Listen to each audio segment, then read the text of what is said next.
આજ તો બાકી બુક લખીને કંટાળો આવી ગયો. લખવાનું એટલું છે કે વાત પૂછોમાં. મિની વ્લોગ જોતા જાવ, ખબર પડી જાય. તો જય માતાજી મિત્રો, સ્વાગત છે તમારું મારા એક નવા મિની વ્લોગમાં.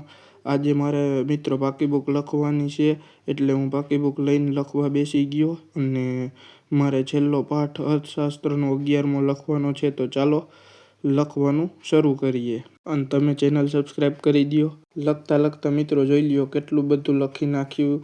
ટોટલ મિત્રો 6 પેજ લખ્યા. જો 1 2 3 4 5 6 અને આવડું થોડુંક.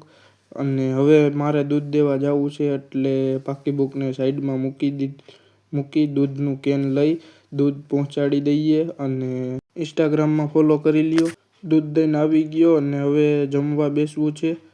જમીન પછી મિત્રો પાછું લખવાનું શરૂ કરીએ. તો ચાલો મિત્રો લખવાનું શરૂ કરીએ. અને તમે મિત્રો વિડીયોને લાઈક કરી દો. લખતા હવે આવતો તો કંટાળો, એટલે હવે લખવાનું મેકી દીધું છે મિત્રો. અને હવે મારે સૂઈ જવું છે. તો હું મળું તમને નવા મિની વ્લોગમાં. તો ચેનલને સબસ્ક્રાઈબ કરી દો અને ઇન્સ્ટાગ્રામ પેજને ફોલો કરો.